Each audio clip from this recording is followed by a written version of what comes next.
Bonjour à tous. Dans la dernière mise à jour de FreeFlight 6, la 6.3.1 sur iOS et 6.3.0 sous Android, Parrot a intégré des fonctionnalités très attendues côté prise de photo. Parrot a en effet intégré un module de prise de photo en mode panorama, permettant de générer des panoramas verticaux et horizontaux, mais également des effets plus créatifs comme les tunnels, les sphères et les Little Planets.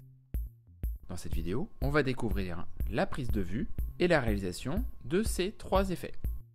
Pour réaliser cette vidéo, je me suis rendu dans un lieu que j'apprécie tout particulièrement, sur la commune de Champlieux, dans l'Oise, et j'ai choisi comme sujet cette ruine d'église. Commençons tout d'abord par la prise de vue.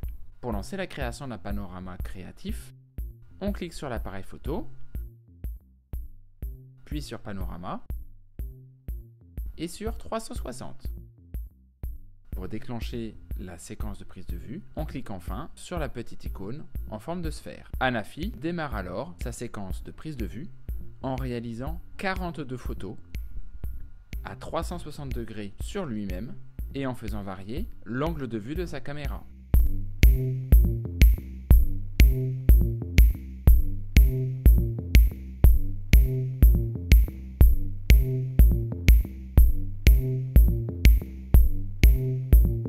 Avez-vous remarqué le petit sigle en jaune à côté du cadenas écrit AE?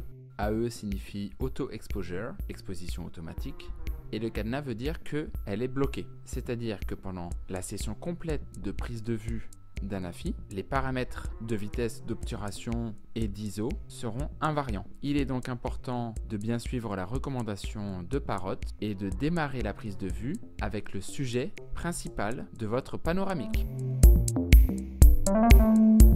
Comme vous pouvez le voir actuellement, Anafi réalise automatiquement ses rotations horaires et l'ajustement de sa caméra pour réaliser les prises de vue.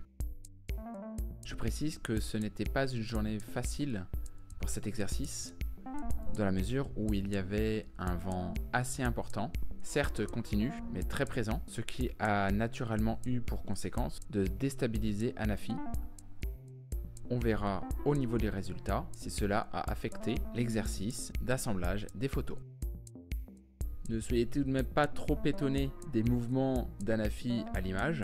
Ils ne sont pas seulement dus à la compensation du vent, mais ils sont bien nécessaires à la prise de vue d'un panoramique 360. En effet, la technique de prise de vue d'un panoramique en 360 nécessite que le point focal de l'appareil photo reste fixe. Il s'agit donc pour Anafi de toujours compenser son mouvement de rotation et l'ajustement de l'angle de vue de sa caméra pour conserver un point focal fixe. Le point focal, c'est l'endroit dans l'appareil photo où se crée l'image. On peut dire que le point focal, c'est le capteur de votre appareil photo numérique.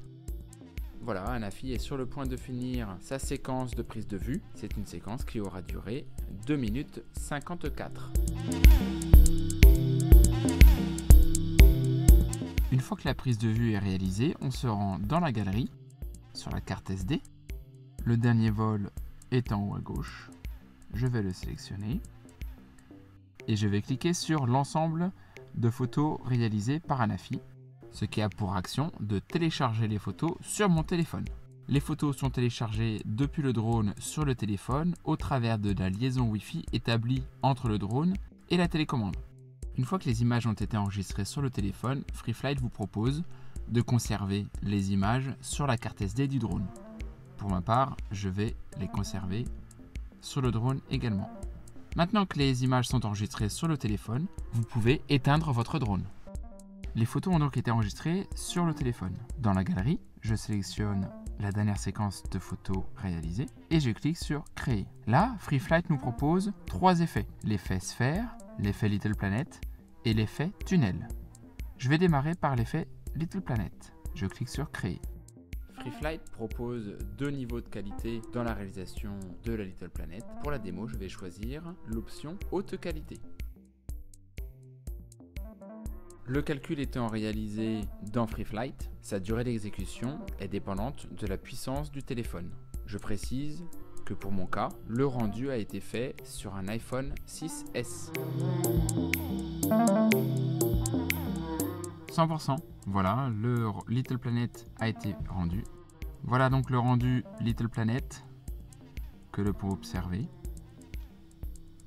Alors, on remarque tout de suite ici un gros raté dans le raccord de la planète.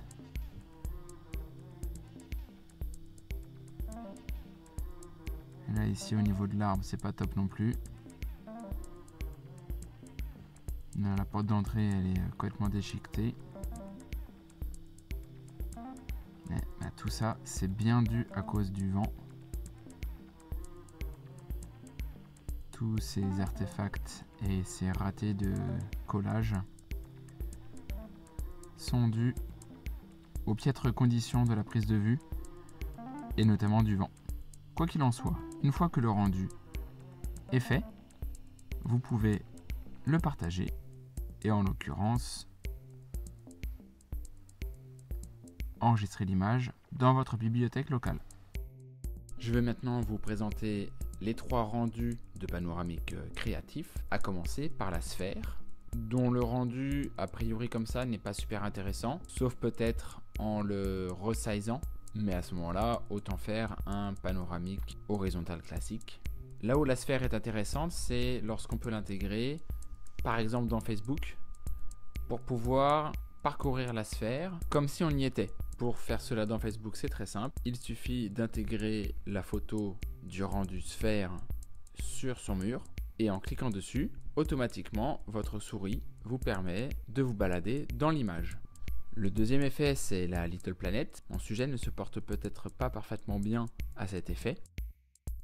Enfin, l'effet tunnel est une sorte de Little Planet à l'envers. Voilà, cette vidéo est maintenant terminée. J'espère qu'elle vous a plu et si c'est le cas, n'hésitez pas à mettre un pouce vers le ciel et à vous inscrire à ma chaîne. Ça me motivera à continuer de créer du contenu. D'ici à une prochaine vidéo, je vous souhaite de très bons vols et à vous dis à bientôt.